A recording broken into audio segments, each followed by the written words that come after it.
When a man hurts you, your instinct might be to react. Lash out, beg for clarity, try to fix what broke. But today I want to show you something far more powerful than reaction. I want to show you how to confuse him with your silence, your strength, your stillness, not for revenge, but for reclaiming yourself. See, pain often speaks loud, but wisdom whispers. And when someone causes you pain, especially someone who once made you feel seen and cherished, the loudest thing you can do is nothing. Not because you're weak, but because you've remembered who you are. You confuse a man most not by arguing, not by crying, not by chasing, but by standing still in your truth while he spins in the chaos he created. When a man hurts you and you respond with grace, with discipline, with detachment, he expects an emotional storm, but he meets a mirror instead. And what he sees? It's not you breaking. It's his own actions bouncing back loud and clear, because your silence stripped away his power to blame you. Confusion begins the moment you stop making him the center of your universe. The moment you shift from, "Why did he do this to me?" to, "What is this teaching me about myself?" That's the moment he realizes he didn't break you. He only exposed the parts of you that were ready to evolve. And that evolution, it doesn't beg for closure. It doesn't need explanation. It's quiet. It's graceful. It's you waking up every morning and choosing peace over performance. It's you no longer trying to prove your worth to someone who couldn't see it. You confuse a man most when you stop playing the role he assigned you. When you stop dancing to the rhythm of his hot and cold love. When you sit in stillness and let him wonder why his usual games don't work on you anymore. Because power doesn't always roar. Sometimes power is soft. Sometimes power is in the way you smile anyway, in the way you take care of yourself like someone precious, in the way you start to glow, not because he's watching, but because you finally are. Don't chase clarity from someone who thrives in confusion. Don't beg someone to treat you like a priority when they've already shown you what you are in their world. Confuse him by stepping out of the narrative, by writing your own chapter without his name on every page. Because the real plot twist is you choosing yourself without apology, without performance, without fear. Silence and stillness are more powerful than emotional reactions because they create a space that forces reflection. When someone hurts you, especially someone you deeply cared for, the world inside you trembles. Emotions rise like waves, and the temptation to scream, cry, demand answers, or even beg for acknowledgement becomes overwhelming. But the moment you pause and choose not to react, you disrupt the cycle that feeds his control. You stop giving him the satisfaction of knowing he still holds the power to stir your emotions. Silence speaks in ways words never can. It shows that you are in control of yourself, even if everything inside feels shattered. That inner restraint becomes the beginning of your healing. Most people expect to see a storm when they bring pain into someone's life. They expect chaos, confrontation, and emotional drama. But when you choose stillness, when you choose to pull back and observe instead of explode, it creates a sense of unpredictability. It's not passive, it's not weakness, it's calculated awareness. Your silence leaves room for his own actions to echo back at him uninterrupted. He's left wondering what you're thinking, how you're feeling, and why you didn't respond the way he expected.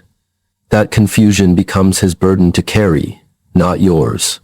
Stillness is a form of presence that can't be ignored. It's standing in the center of your pain without becoming consumed by it.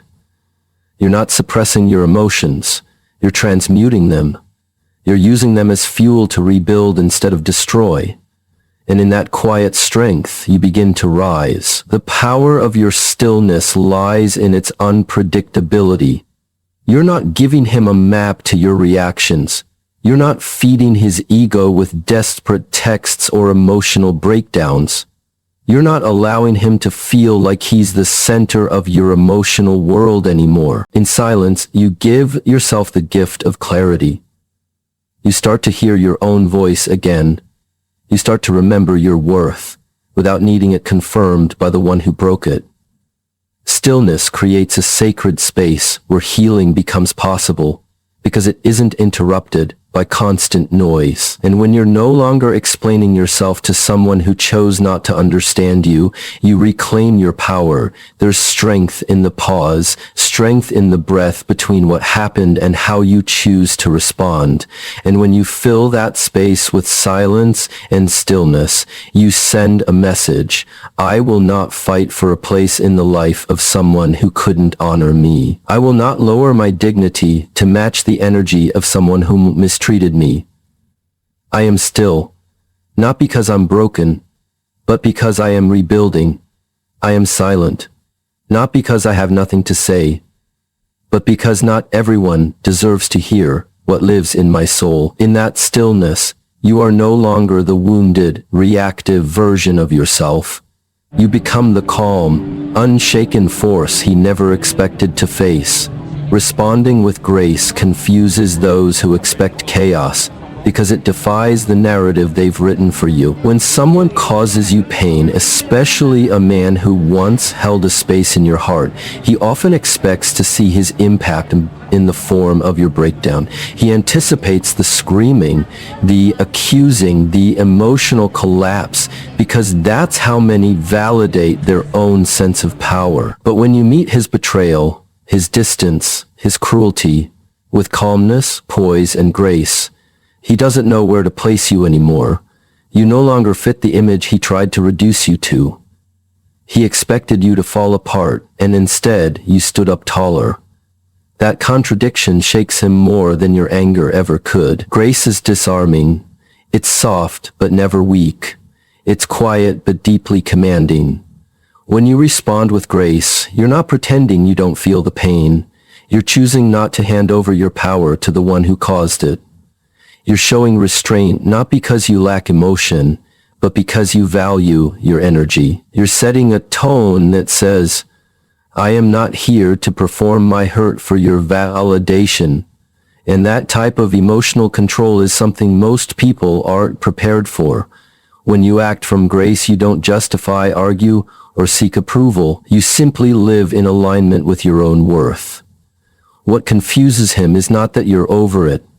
It's that you're not giving him the script he's used to. He might be waiting for the long messages, the emotional pleas, the spiral of confusion you once gave him. But now, there's only elegance. There's only forward movement. There's only you handling your pain with a sacred kind of dignity that can't be touched. That grace makes him question everything. It forces him to confront himself, because without your chaos to distract him, he has no choice but to face the mirror of his own behavior. And it's in that space, when he expects war but finds peace, that the dynamic shifts. Your grace becomes your power. It becomes the thing that unsettles him more than any words ever could. Because people remember grace long after the noise fades, long after the tension dissolves. They remember how calm you stayed when you could have exploded. They remember the silence that said everything. They remember that you didn't try to control the narrative. You just removed yourself from it. Grace is not surrender, it's strategy. It's holding your head high when everything inside you wants to collapse. It's walking away without slamming the door, knowing that your peace is louder than any argument. It's the energy that says, I will not fight to be chosen. And when you embody that kind of strength, you become untouchable in the best way. He didn't expect to lose your attention. He didn't expect to lose your energy. But when you respond with grace, that's exactly what he loses.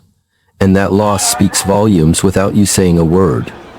Reclaiming power starts by shifting focus inward, not outward, because the moment you stop looking at what he did and start asking what you need, something profound begins to happen. When a man hurts you, your mind often gets stuck on him. What he said, what he meant, why he changed, what went wrong. You replay the conversations, analyze the silences, and lose sleep trying to decode someone who chose to confuse you. That cycle drains your spirit, and with every ounce of energy spent trying to understand him, you lose a piece of yourself. But when you stop giving him that attention and instead turn it inward, you start to take your power back. Not by force, but by realignment. Focusing inward is not about ignoring the pain or pretending you're unaffected. It's about redirecting your energy to the one thing you can control, yourself. It's looking in the mirror and asking, what do I need to feel whole again? What part of me allowed his behavior to take up so much space inside me? What lesson is being revealed through this heartbreak? That shift doesn't make the pain disappear overnight, but it gives it purpose. You begin to heal not by changing him or fixing the relationship, but by changing how you see yourself within it. You begin to realize that closure is an inside job. That peace doesn't come from a perfect explanation or apology. It comes when you stop waiting for someone else to free you and decide to free yourself. Reclaiming power means recognizing that you are not defined by someone's inability to value you. You are defined by your ability to rise, to grow, and to learn. Even when your heart is bruised, the more you pour into yourself, the more you begin to see him clearly. Not through the lens of your hopes, but through the truth of your worth. And in that clarity, you find the strength to stop chasing something that was never meant to hold you. The inward shift also makes you untouchable in the most peaceful way, because you're no longer reacting to every message, every move, every silence. You're no longer living in emotional suspense, waiting to be chosen. You've already chosen yourself. That's where the true transformation begins. You start nurturing your mind, feeding your spirit, tending to your body, and listening to your intuition, the parts of you that might have been ignored in the pursuit of love. When your focus is inward, you're no longer seeking validation in his words or attention. You start speaking kinder to yourself, trusting yourself more deeply, and making decisions that honor your healing. And little by little, the pain becomes part of your growth, not your identity. You become rooted in yourself, grounded in your value, and steady in your direction. That's when you realize your power was never lost. It was just misplaced in someone else's hands. Now it's back where it belongs. True strength is shown in detachment and emotional discipline because it reflects a mastery of self that can't be manipulated. When someone you love hurts you, every part of you may want to stay connected. Through conversation, through closure, through some kind of explanation that makes sense of the pain. But strength is not about clinging to what's crumbling. It's about letting go without losing yourself. Detachment doesn't mean you don't care. It means you care enough about yourself to stop fighting for something that's already shown you it won't grow. And emotional discipline is the bridge that helps you walk away with grace, even when your heart wants to run back. When you detach, you take back the energy that was once being spent trying to fix, prove, or hold on to someone who was never rooted. You stop personalizing their actions and start realizing that their behavior is a reflection of them, not a measure of your value. That clarity frees you. It allows you to step away without bitterness and without the need to make them see what they lost. Because true strength doesn't need an audience. It moves in silence. It walks away when necessary. It doesn't beg for love to stay where it no longer lives. Emotional discipline is the quiet voice that tells you not to text when you're tempted, not to stalk their social media, not to chase temporary comfort that will only lead to deeper wounds. It's not about suppressing your feelings. It's about choosing not to be ruled by them. When you learn to pause instead of react, breathe instead of break down, and reflect instead of explode, you reclaim the authority over your own emotional world. That doesn't mean the pain disappears. It means you're learning how to hold it with care without letting it define your choices. The more you practice detachment, the clearer your mind becomes. You start to see patterns that once felt like love, but were actually control. You recognize where you were overextending, where you lost yourself, where you accepted less because you were afraid of letting go. And now, with every moment of discipline, you're rewriting that story. You're teaching yourself that you can feel deeply and still walk away, that you can love someone and still choose yourself, that you don't have to stay tangled in emotional chaos just to feel connected. This kind of strength is rare. It's not loud or dramatic. It's found in the woman who chooses silence over conflict, peace over chaos, and healing over temporary affection. It's the woman who stops chasing apologies and starts creating boundaries, who doesn't need to make a scene because she's already made a decision. That decision, to detach, to stay grounded, to protect your peace, is where your true power lives. And once you realize that, no one can pull you back into a place you've already outgrown. Stop playing roles in someone else's game. Write your own story, because the moment you realize you were cast into a narrative that never honored your true self, you start to wake up. So often in relationships, especially ones where pain is involved, we fall into roles we didn't consciously choose. We become the fixer, the pleaser, the one who waits, the one who forgives over and over, thinking that if we just play our part right, love will last. But that's the trap. You're not here to perform. You're not here to shrink yourself to fit into someone else's limited version of who you're supposed to be. The moment you stop auditioning for a love that requires you to abandon yourself, you begin to reclaim your voice. Roles are written by expectations, his, society's, even your own old wounds. Maybe you were taught that love means sacrifice, that to be chosen you must be quiet, soft, available, forgiving at all costs. Maybe you learned to accept breadcrumbs and call it devotion because it's what you've seen or felt before. But playing roles keeps you stuck in cycles. It keeps you reacting to his script instead of writing your own. And the longer you stay in that performance, the more disconnected you become from your authentic self. You start questioning your instincts, doubting your feelings, and molding your identity around his approval. Writing your own story means stepping off that stage entirely. It means asking yourself what you want, not just from him, but from life, from love, from yourself. It means understanding that your value is not in how well you cater to someone else's needs, but in how boldly you honor your own. And that doesn't make you selfish. It makes you conscious. It makes you alive. It makes you a woman who refuses to be shaped by someone else's inability to see her. When you start writing your own story, you shift from survival to creation. You begin to define your own standards, your own boundaries, your own joy. You don't wait for someone to choose you. You choose yourself every day in your thoughts, your choices, your self-respect. And suddenly you're not confused anymore. You're not anxious because you're no longer waiting for a role to play. You're creating a life that reflects your truth. In your own story, you don't beg for love. You attract it through alignment.